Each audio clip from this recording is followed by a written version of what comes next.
Que tal alcançar um público apaixonado por pets? Esta é a sua chance. Anuncie com a gente e leve a sua marca para quem realmente importa. Quer saber mais? Entre em contato conosco agora mesmo.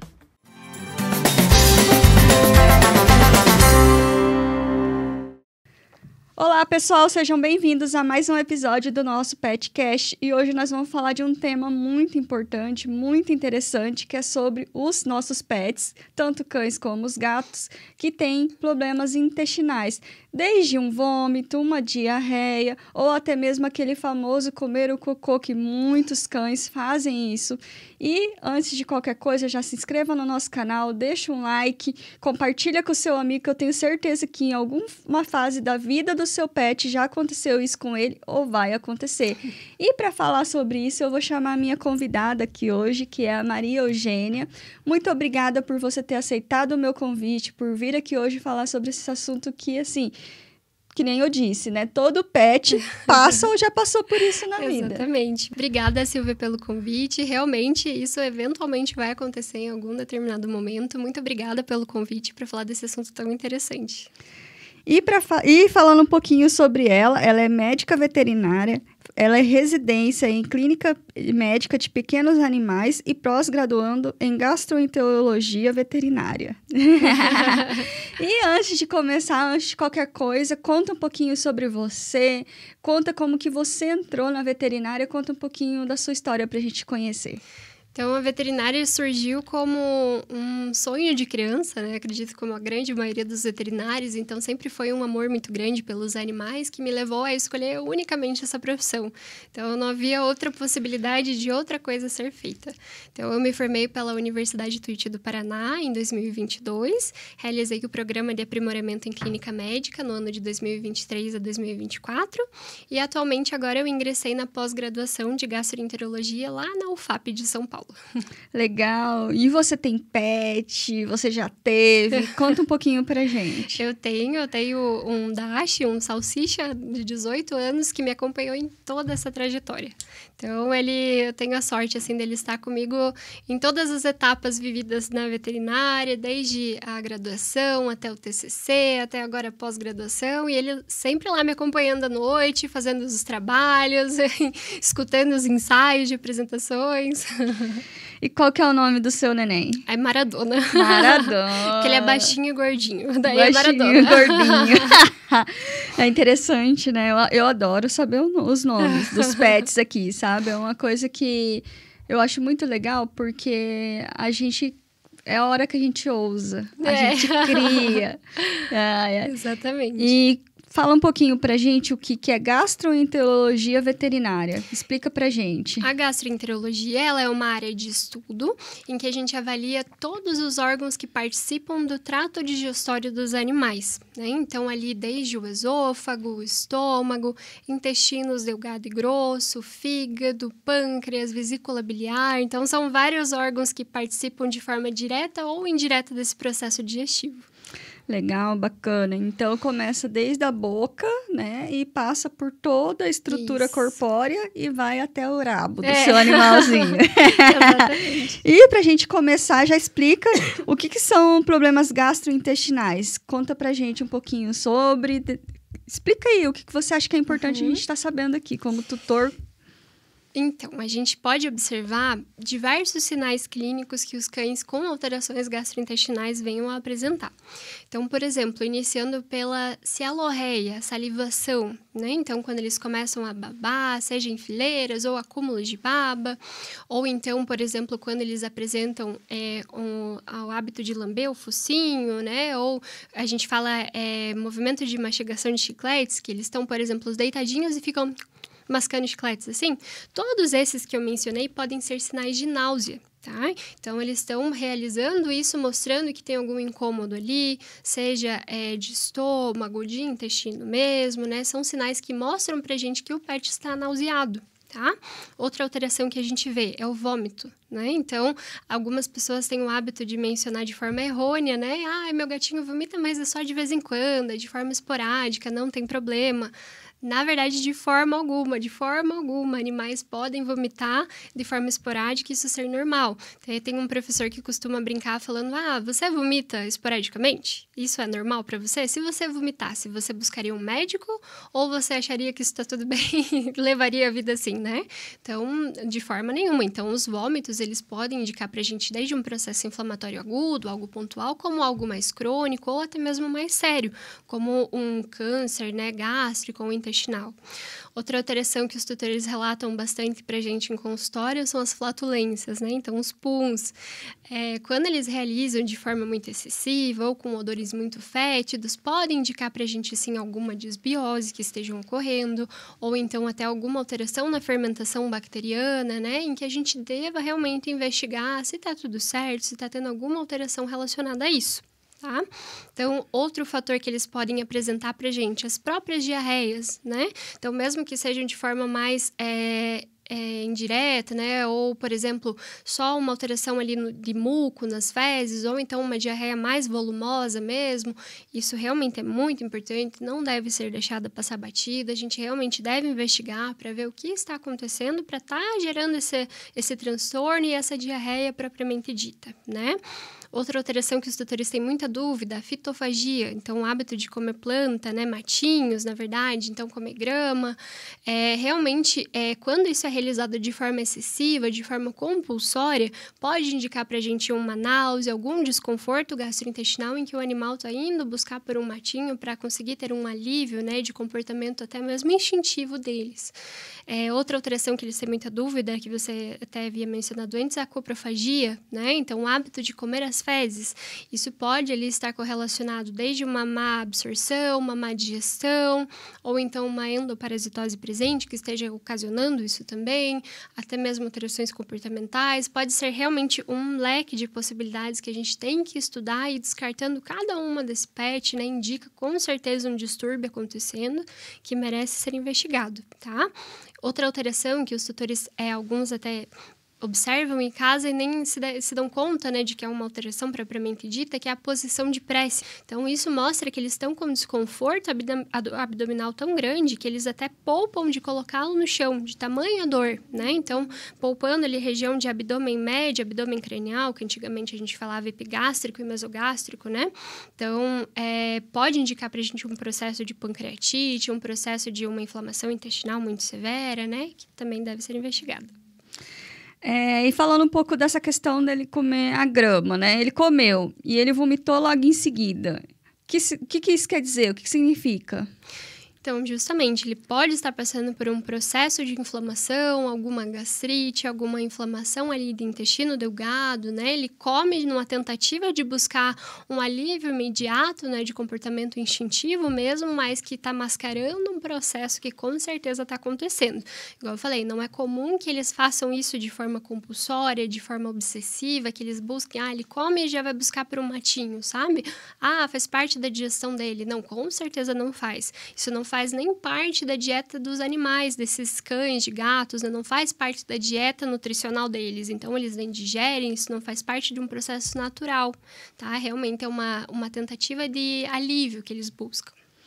E, por exemplo, assim, quantas vezes é considerado normal ele fazer isso? Por exemplo, o cachorro, né, que faz mais, buscar a questão de comer uma grama. Tipo, como que eu sei que não é normal, né? Uhum. Quantas vezes? Olha, se ele come, imediatamente faz isso, já é um alerta. Se ele faz isso 2, 3 vezes, já indicaria levar para um veterinário para poder fazer uma investigação, fazer os exames e ver se ele já realmente não possui alguma inflamação em alguma parte do trato digestivo. E falando da alimentação em si, né? Conta pra gente, quais são os alimentos que você considera assim, nossa, esses não dão os maiores problemas lá, são os que os tutores me levam lá, o mais comum de acontecer. Na hora que chega no meu consultório lá, eu já sei que pode ser isso que eles comeram.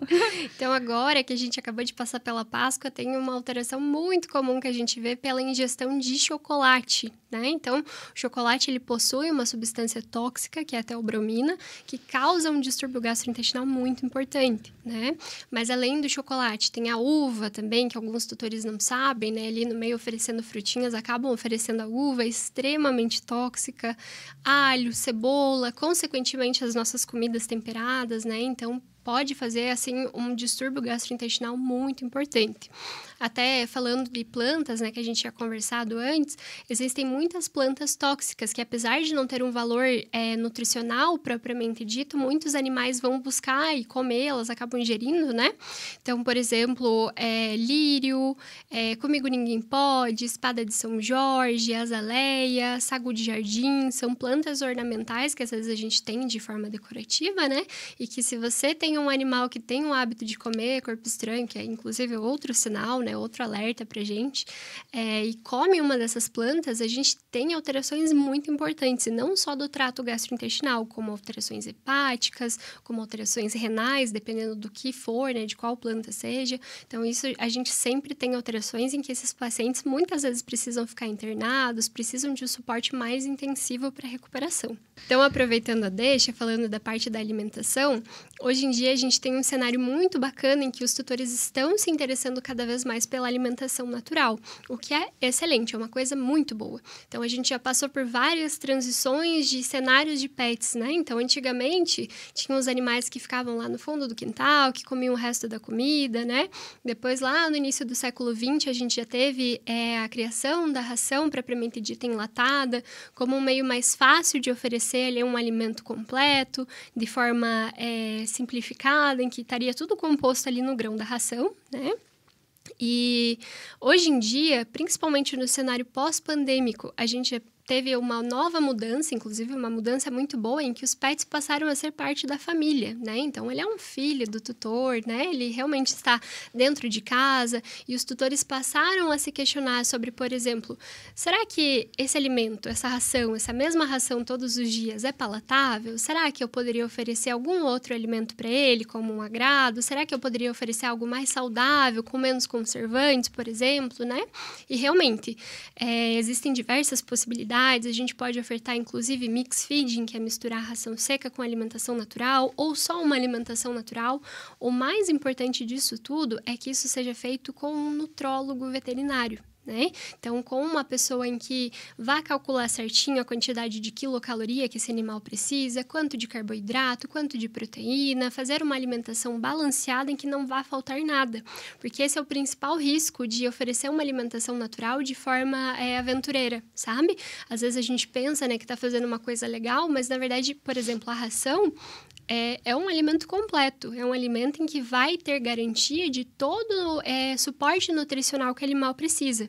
Então, é muito bacana assim de pensar, por exemplo, eu vou conseguir ter tempo para fazer a alimentação, porque você pode ir no nutrólogo, pegar a recomendação, a prescrição, né, e cozinhar em casa, mas você precisa ter tempo de cozinhar certinho, é um volume muito grande, diferente da ração, né, então a alimentação natural ela tem um volume grande, então eu preciso de um freezer, um local que vai armazenar tudo isso que eu vou ter que fazer para o meu pet, ali para o período do mês, ou então, né, comprar em um local, mas ainda assim precisar armazenar, ou então, não, eu tenho uma vida muito corrida, não consigo, o que o máximo eu posso fazer, de repente, um mix feeding mesmo, né? Então, misturar ração seca com alimentação natural, ou então só uma alimentação de ração, mas que seja de uma ração de qualidade, né? Então, isso é muito importante e precisa, assim, de muito cuidado para não confundir, de certa forma, um carinho, querendo oferecer uma comida diferente, mas às vezes uma comida nossa ali, temperada com alho, com cebola, sabe? Que vai fazer um efeito totalmente contrário. Você está tentando fazer uma atitude boa, né? Um mimo para o seu pet e acaba desenvolvendo uma gastroenterite por conta disso. O que acontece, que eu já vi, os animais, eles morrerem até, né? Comendo frutas ou alguma coisa que eles não podem, né? Principalmente o chocolate, né? Que realmente é o top 1 do mais tóxico. Mas eu já vi muitos animais falecerem por conta disso. Porque as pessoas, elas acham que não, mas acontece. Então, tem que tomar muito cuidado com isso. Outro ponto que você falou é sobre a questão da alimentação natural. Eu vejo muita gente fazendo por conta própria. Então, assim, olha para o cachorro e fala assim, sabe o que é? Hoje eu vou pegar e vou dar X% de comida. Dou um tantinho assim, um tantinho assado e um tantinho assim.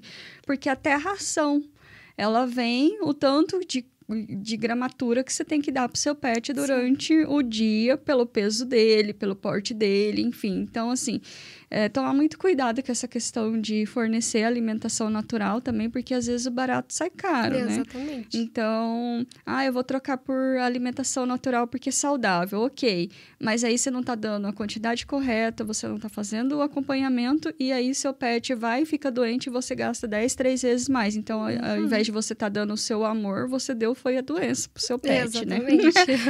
E falando um pouquinho sobre verminoses.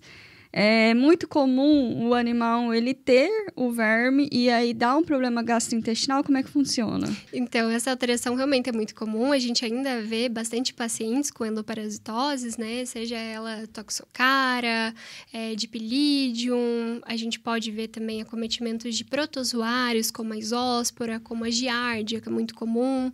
E até em relação a isso, ainda existe uma estima errada na veterinária em que, por exemplo, pacientes que passeiam muito devem receber vermífugos a cada 3 meses e pacientes que passeiam pouco devem receber vermífugos a cada 6 meses.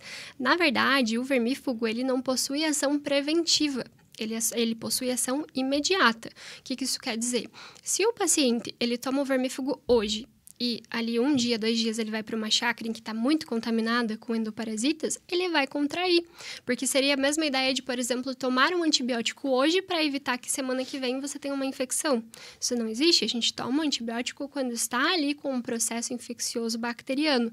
E o vermífugo é da mesma forma. Então, qual que seria o jeito correto para você tomar de forma preventiva cuidados com o seu pet para que ele não tenha endoparasitoses? Fazer exames de coproparasitológico. É um exame tão baratinho ali, uns 15, 20 reais no máximo, sabe? Então, você leva para consulta, faz o check-up e inclui o coproparasitológico nesse check-up. Porque ali você vai ver se o seu pet está com algum endoparasita no momento ou não, se tem a recomendação de receber o vermífugo ou não, e, inclusive, o tempo de tratamento. Porque dependendo da quantidade, da carga parasitária, às vezes uma única dose não é efetiva. A gente tem que repetir o copro depois, verificar se foi totalmente eliminado, né? E repetir, de repente, o vermífugo novamente. Então, isso é muito particular, sabe? Então, antigamente tinha essa indicação, né? Mas é totalmente errada. E esse exame que você falou é feito com as fezes mesmo? Isso, exatamente. É num potinho de fezes, inclusive é o mesmo potinho humano, né? Tem que ou levar, depois você colhe em casa, né? Armazena ali num isoporzinho com gelinho, porque a temperatura pode fazer com que a gente tenha erro amostral, né? Então, tinha ali presente ovos de parasitas, mas por conta da temperatura ele acabou se desfazendo, o patologista não conseguiu identificar.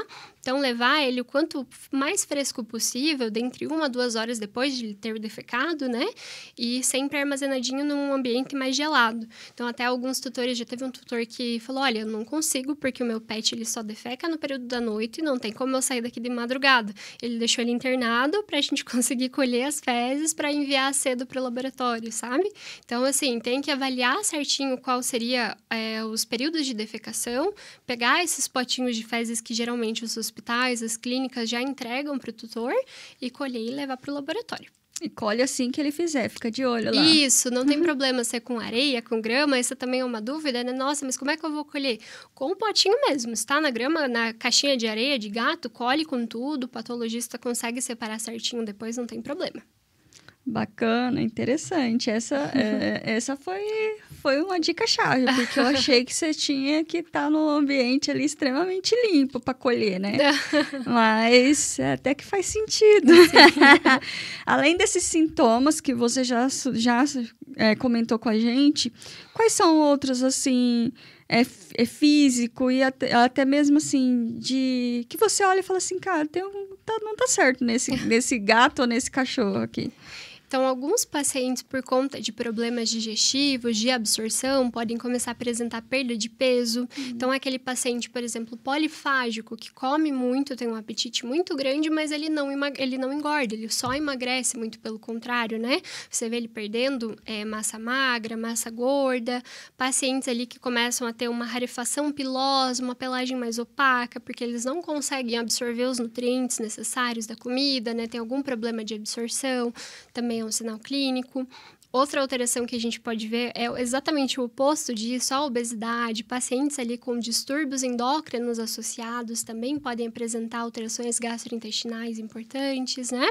Então, assim, a gente até comenta que a gastroenterologia, ela é muito ampla, sabe? Os sinais clínicos, eles quase nunca são patognomônicos de algo específico da gastroenterologia. Ou seja, não tem nada que não, isso aqui com certeza é gastro, sabe? Por exemplo, um paciente renal, doente renal, que esteja com uma uremia, né? Então, aumento de creatinina e ureia, que são 2 componentes que circulantes ali na corrente sanguínea são tóxicos, podem provocar vômito, inapetência, né? E apatia ao extremo também. Eles vão apresentar vômitos, mas esses vômitos não necessariamente são da parte gastro, isso vem por conta da alteração renal, né? Então, assim, os sinais clínicos da gastroenterologia, a gente tem que saber bastante da clínica médica num todo, para poder descartar exatamente as outras alterações e falar, não, isso realmente é gastro, é uma alteração gastro.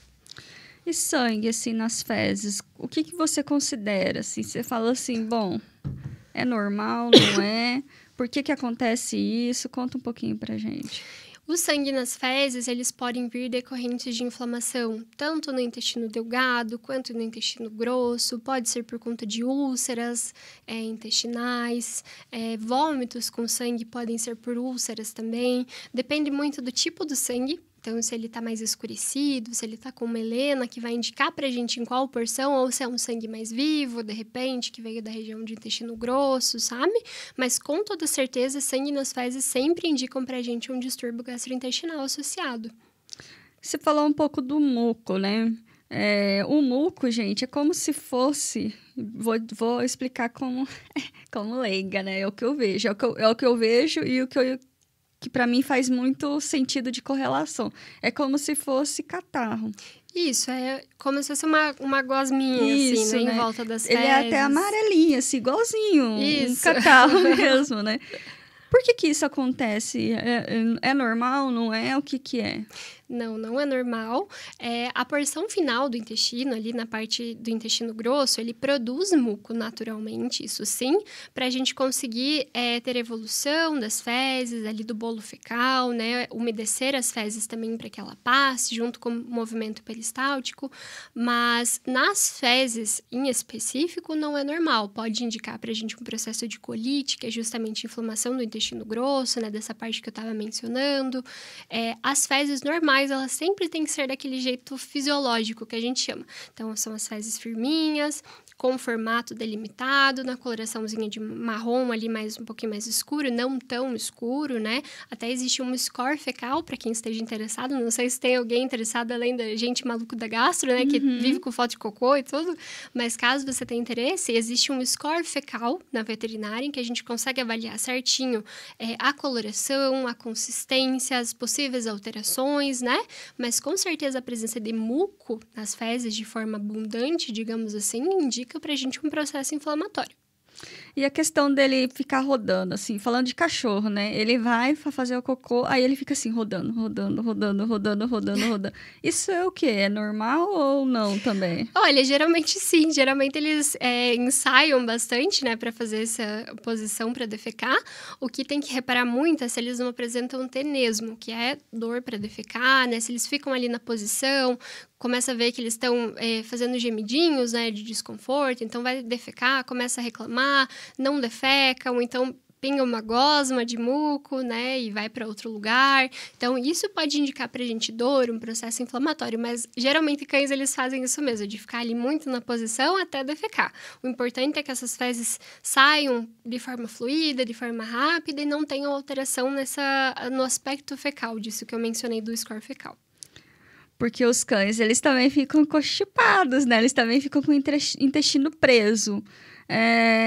Normalmente, o intestino preso, essa constipação acontece por alguma coisa relacionada à alimentação, ou é doença, ou pode ser os dois? Como é que funciona? Pode ser os dois, pode vir por diversas opções.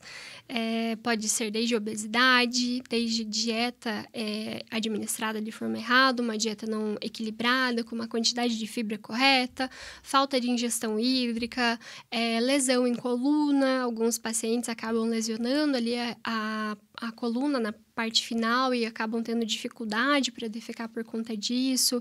Então, pode ser desde uma estenose na parte interna ali da região do cólon, né? Então, estenose, eu digo, é como se fosse o fechamento do lúmen, né? Então, a gente tem um lúmen, que é o espaço por dentro ali da alça intestinal, em que vai passar as fezes por ali. Quando a gente tem um processo de estenose, esse lúmen, que deveria ser 100%, ele acaba se fechando. Consequentemente, as fezes não conseguem passar de forma tão fluida, né? Isso pode ser desde uma neoplasia, um câncer ou até, de repente, um corpo estranho, né, que esteja fazendo uma obstrução.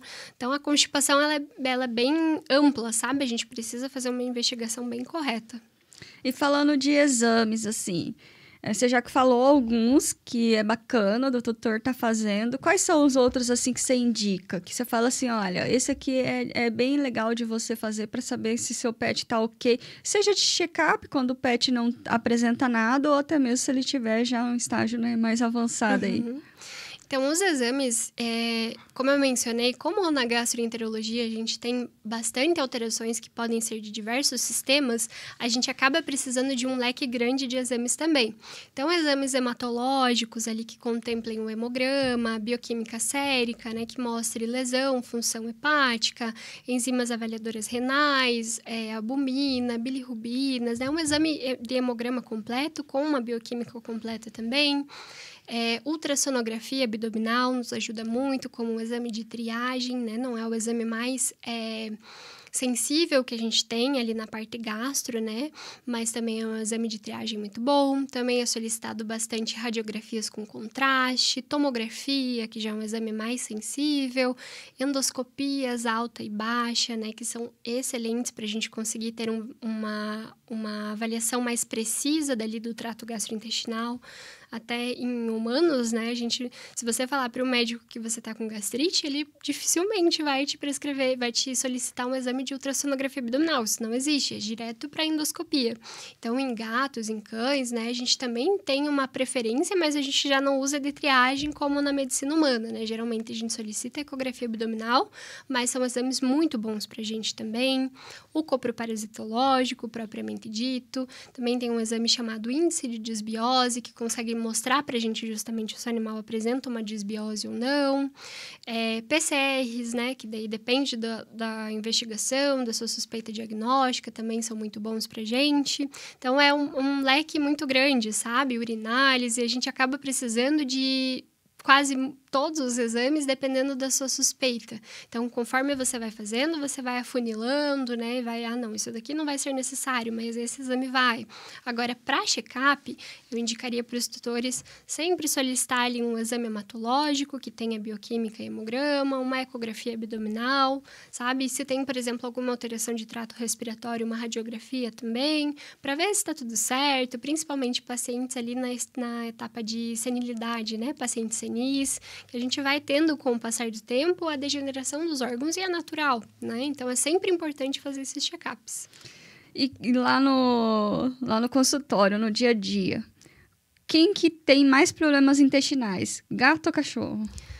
Poxa vida, eu acho que vai ser igual para igual, digamos assim, sabe? Cães, eles que são muito diferentes, né? Comportamentos muito diferentes, hábitos muito diferentes.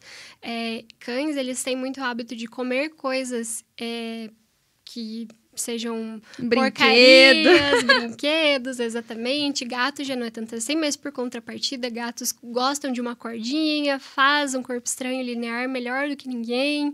Então, não pode ver um fiozinho, um barbante, alguma coisa ali que ingere, né? Doenças que venham de cunho congênito também é muito comum em ambos. Então, eu acho que a casuística ali acaba sendo 50-50 para os dois. E qual foi o item, assim, que você falou assim, cara, como que esse cachorro, acho que não é cachorro, viu? Cachorro é mais danado. Conseguiu comer, assim, que você falou assim, Jesus amado. Que você ouviu falar ou que você viu, né? Porque às vezes pode acontecer os dois. Eu já vi parafuso, que eu fiquei muito chocada. Parafuso, prego, agulha. Tem uma colega que eu gosto de acompanhar muito. Uma vez ela fez uma endoscopia de uma calcinha que o cachorro tinha comido da tutora, uma calcinha inteira. Então, assim, não dá pra duvidar da capacidade. Golden, então, nossa, como eles gostam de comer uma porcaria. Meias, assim, aquelas gigantes, sabe? Meia 3/4, eles comem também. Então, chinelo, pedaço de chinelo, bolinha mesmo, esses brinquedos que eles falam que, teoricamente, não é pra destruir, eles destroem, comem também. Então, tem que tomar muito cuidado. Interessante. E falando um pouco, assim, sobre alergias, né, alimentares. Por exemplo, a glúten, a lactose. Você acredita que está aumentando esses tipos de alergias ou diminuiu? Ou os tutores estão conseguindo ou não identificar melhor que o animalzinho ele tem alguma dificuldade? Como é que tá isso lá no seu dia a dia? Sinceramente, essa é uma questão que hoje em dia a gente consegue observar mais, sabe? Justamente por essa mudança do pet dentro de casa. Então, até falavam, né? Antigamente os cachorros, eles viviam muitos anos e morriam de velho. Na verdade, tinham as mesmas doenças, só que elas não eram diagnosticadas. E o paciente acabava morrendo sem ninguém saber o que aconteceu. Então, hoje em dia, a gente consegue, por conta desse cuidado maior, a gente consegue diagnosticar doenças que não eram anteriormente diagnosticadas, consegue ver essas alterações que antes não eram tão vistas. Então, o cachorro ficava no fundo do quintal, os tutores trabalhavam durante o dia, ele vomitava, ninguém via, ficava na grama, né? Então, agora o cachorro dentro de casa, eles veem certinho, conseguem ver a quantidade de vezes que defeca, como que estão essas fezes, né? Então, na verdade, eu acho que se trata realmente mais sobre a gente conseguir ter uma observação maior e uma investigação melhor do que costumava ter anteriormente, sabe? E você recebe muitos casos, assim, de animais que vêm tendo mais alergia alimentares? Sim, intolerância alimentar, a gente tem uma casuística muito grande. É uma das maiores que a gente tem, na verdade. Nossa, que interessante. E surgiu uma dúvida aqui. O cachorro, ele come pouquinho. Não come muita ração, ele come pouquinho. Mas, mesmo assim, ele defeca horrores. Por que isso acontece, será? Olha, pode ser pela qualidade do alimento, né? Às vezes tem que ver se é um alimento correto, tem que ver se a quantidade, por mais que pouquinho, se tá na quantidade correta que ele precisa, né? Ou se tem alguma outra alteração, se não corre risco de ninguém tá mais dando alguma outra coisa para ele, que isso é uma coisa muito comum que os tutores acabam relatando, né? Olha, a gente não dá nada, mas a minha avó mora lá em casa e ela às vezes pode ter dado alguma coisinha. Então tem que confirmar bem certinho todas essas coisas, mas principalmente sobre o alimento que está sendo ofertado, sabe? Sobre a ração, se é uma ração de qualidade, né? E se tudo isso está correto. Entendi. E falando assim, tô com meu pet ali. Qual é a hora que eu tenho que pegar e sair correndo com ele e falar assim, poxa, agora eu preciso ir no veterinário e ver o que tá acontecendo? Sinceramente, pequem por excesso do que pela falta, sabe? Então, assim, por mais que seja uma alteração assim, uma inapetência, ou então hoje ele não tá querendo comer muito bem, ele teve um vômito, ele tá mais quietinho. Às vezes, esses sinais, eles podem ser, digamos que o estopim de uma coisa que estava mascarada, sabe? Então, quanto mais precoce a gente consegue diagnosticar uma doença, melhor vai ser, mais rápido vai ser aquele tratamento e, consequentemente, a possibilidade de recuperação. Quanto mais tardio, mais difícil e muito provavelmente pior o prognóstico. Então, assim, não aconselho se apegar com alguma coisa específica para levar ao veterinário, porque às vezes, igual eu comentei, às vezes um vômito é um vômito, mas pode ser de um câncer gástrico, sabe? Que precisa ali de uma quimioterapia ou até mesmo de uma intervenção cirúrgica, dependendo do que se trate. Então, como pode ser uma gastrite, entende? Então, assim, a gente tem sinais muito específicos e inespecíficos também. Então, qualquer alteração que você note, leva no veterinário, que é mais garantido, para fazer um check-up, ver se está tudo bem. Se tiver uma alteração específica, a gente já trata com mais segurança, sabe? E questão de doenças, assim, quais são as que você fala assim, cara, essas aqui a gente recebe mesmo. Você já falou de até câncer, né? Gastrite, enfim, mas quais são as outras, assim, que você fala assim, cara, tem muito lá, recebo muito? Olha, as gastroenterites e inflamação ali do estômago, dos intestinos por indiscrição alimentar é muito grande. Então, domingo teve churrasco, o cachorro participou do churrasco, pode saber que segunda a terça-feira ele tá internado, sabe? Então, indiscrição alimentar é muito grande, ou gastroenterites por toxinas mesmo, endoparasitoses, como a gente mencionou, né? Ainda é uma casuística bem alta, a gente tem bastante. A alergia ou intolerância alimentar também, muitos pacientes apresentam sinais clínicos gástricos por conta de alguma intolerância que a gente começa a triar junto com o nutrólogo. Outras alterações que a gente acaba tendo até pela própria indiscrição alimentar, pancreatites, muito comum pacientes desenvolverem pancreatites, às vezes por quantidade de gordura em excesso, que acaba sobrecarregando o pâncreas, inflamando o pâncreas, né? A gente acaba tendo bastante também. Doença inflamatória intestinal, que hoje em dia é chamada de enteropatia crônica, né? Que basicamente é uma inflamação contínua ali de um local, que inclusive a longo prazo pode desenvolver ali uma alteração genética neoplásica, né? Também é uma casuística bem alta. Interessante. E eu, como tutora, o que eu posso fazer no meu dia a dia ali para evitar que o meu animalzinho ele tenha algum problema gastro? Olha, é muito importante ter uma dieta com uma boa qualidade, né? Igual até você mencionou, com a quantidade correta para ele comer, né? Com a quilocaloria correta, com a quantidade de gramas corretas conforme a quilocaloria que ele precise. Que esse alimento seja ofertado no mínimo 2 vezes por dia, para que ele não fique por mais de 8 horas em jejum.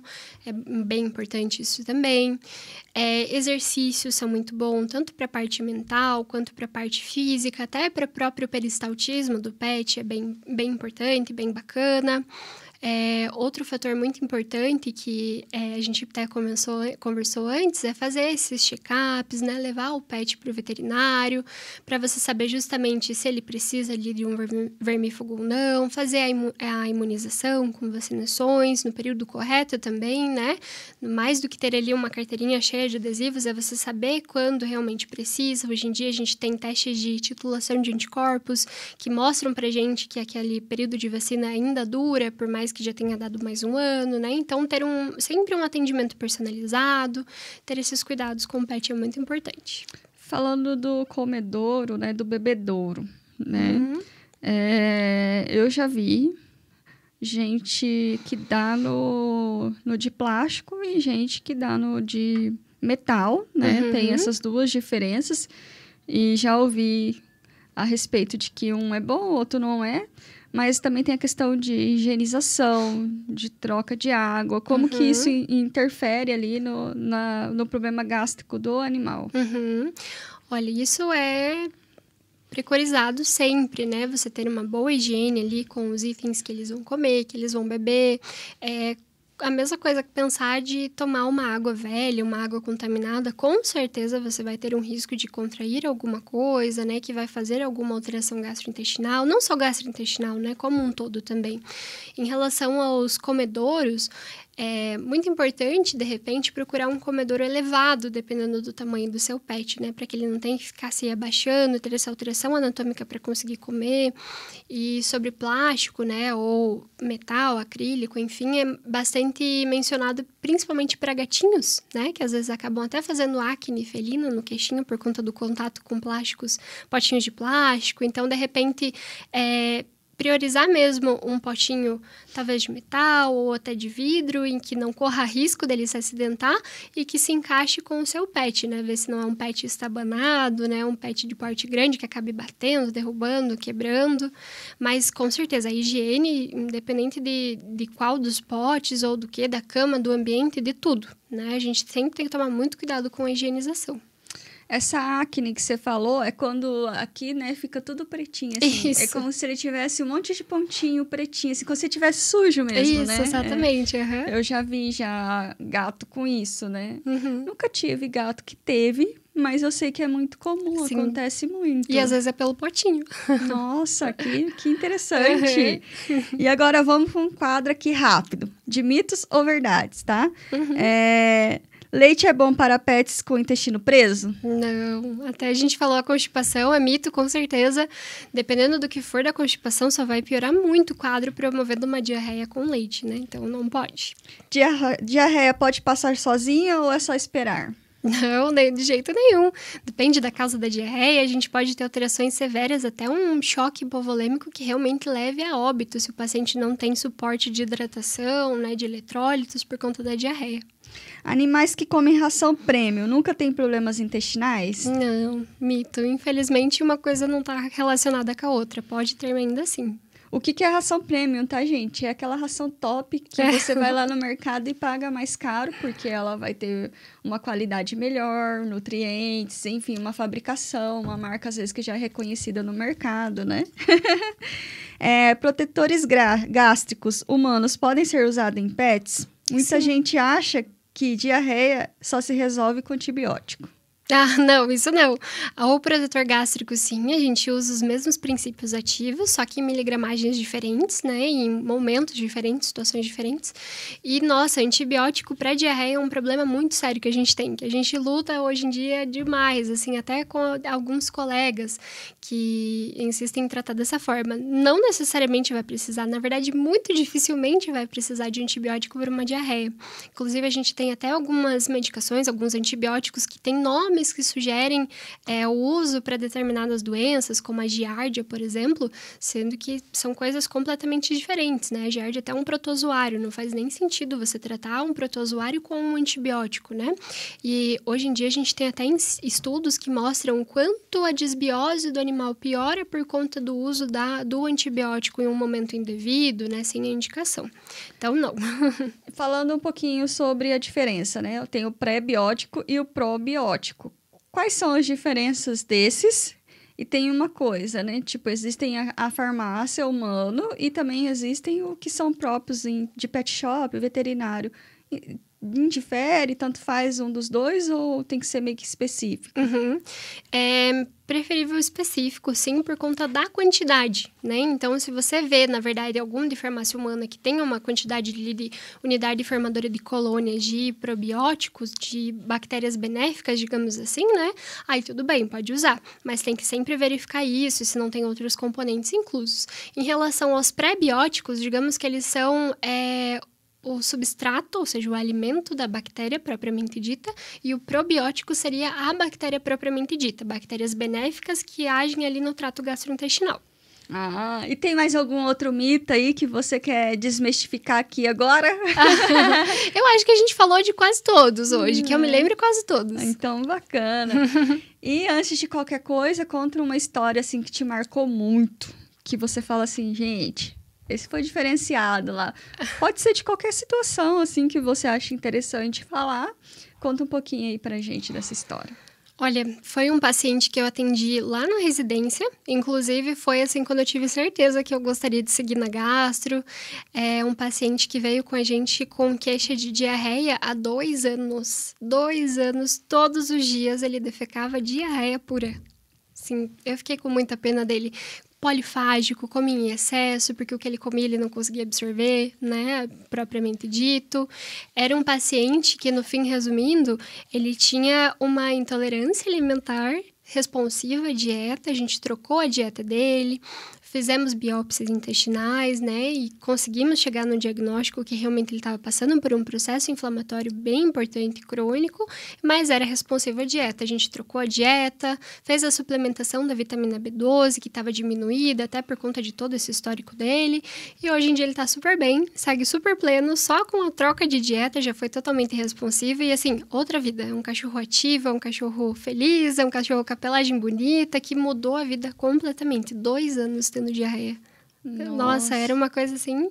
E assim, resumido, né? Porque demorou, assim, pra gente conseguir fazer tudo, os exames, triar certinho. Foi um paciente que levou um período grande, mas que, por fim, foi um caso de sucesso. Que legal. Você falou aí, eu lembrei, né? Também tem uma história. Eu resgatava animais e lá de onde eu vim é muito caso de leishmaniose, coisa que aqui não tem muito, né? Tem alguns lugares que as pessoas nem conhecem, nem sabem o que é uma leishmaniose. E eu resgatei um filhote, ele não tinha nem 1 ano, E ele já estava em estado avançado da leishmaniose, né? Quando os olhos, o ouvido, a pele, tudo já tá, E eu fiquei 1 ano tratando ele, só que o problema maior que eu tinha era em relação à diarreia. Ele fazia diarreia o tempo todo,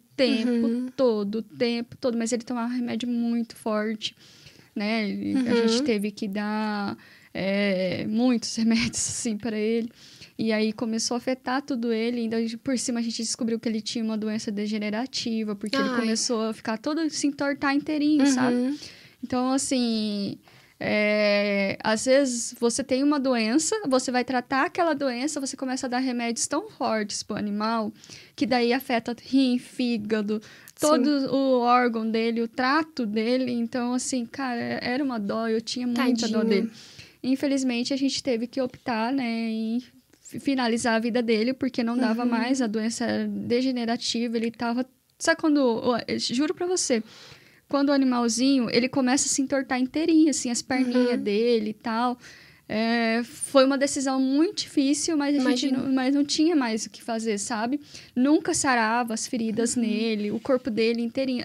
Juro pra você, você olhava assim, a pele dele derretia. Ai, que dó. Derretia, assim. Sabe quando você passa a mão assim no pelo e derrete, assim, ó? Então, assim, não dava, né? A gente fez tudo... A leishmaniose é muito difícil, né? Quando Era cutânea? Quando tá em estágio avançado. O olho dele não sarava nunca, o ouvido, as partes íntimas, porque machuca tudo, Sim. né? Que acho que quem não viu não sabe o quão difícil é essa doença, né? Quando você pega no início, tem um outro caso que eu tratei no início, que a gente pegou no início, o cachorro não tinha nada. Ele tinha uma outra ferida logo no início, a gente tratou, ele era um monstro, um gigantão assim também, né? Cachorro grande. E doamos e tal, continuou o tratamento. E tem cachorro que vive uma vida inteira com a doença. Sim. Mas tem cachorro que você não consegue, né? Tadinho. É difícil. E antes de finalizar, deixa uma mensagem final pro pessoal aí, para quem está nos ouvindo, nos vendo. Deixa aquela mensagem que você fala assim, essa aqui é muito importante para você que tá aí. Então, pessoal, obrigada por terem assistido. Com certeza, levem seus pets para o check-up, valorizem o gastro de vocês, que a gente, tem que procurar por tudo para entender a alteração, né? Mas não deixem de fazer check-ups, não façam medicações por conta, isso é muito importante. Por mais que seja sugestivo, por mais que alguém dê uma dica, às vezes isso acaba piorando muito um quadro, por exemplo, de disbiose já apresentado, né? E qualquer dúvida, procurem um veterinário, que com certeza vocês vão ser informados. E outro ponto que eu venho batendo muito, que é uma tecla constante, toda gravação que eu tô falando com o veterinário, eu venho falando a respeito, procure alguém que é especialista também, né? Sim. Num primeiro momento ali, por exemplo, você tá no desespero, não sei o que tá acontecendo com o meu animalzinho, corre para um veterinário, que é um clínico geral. Aí ele vai te falar assim, olha... procure um gastro, porque, cara, o que a gente vê muito é veterinário que não tem a especialidade, né? Não é apto fazendo tratamentos em animais que muitas vezes ele também não sabe. Ele é igual um clínico geral, ele só tá fazendo porque tá ali e tem que fazer. Então, assim, você que é profissional, indique o seu colega que é especialista, faça até onde você consegue fazer, não faça aquilo que vá, às vezes, até prejudicar no tratamento do animalzinho, exatamente, né? Que acontece muito. Sim. E você, tutor... Se você gostou desse assunto de hoje, se você gostou da nossa conversa, não esquece, compartilha com seu amigo, deixa um like, deixa um comentário. Se você tiver alguma dúvida, também pode deixar aqui ou manda lá no Insta da doutora, que eu já vou passar aqui também, tá bom? E vamos lá. Sigam os arrobas nas redes sociais, que é o da doutora Marel.vet, vou soletrar MAREU.vet nas redes sociais, procura ela lá. Também sigam Petcast Oficial, We Love Pets Oficial, tá bom, pessoal? Muito obrigada para quem nos assistiu aqui hoje, para você que está aqui conosco, para você que é fiel, tem os fiéis aqui. Todas as vezes tem gente que estão aqui comentando, compartilhando. Muito obrigada pelo seu carinho, por você estar aqui conosco mais uma vez. Porque, afinal, esse Petcast, ele não é nosso, é de vocês.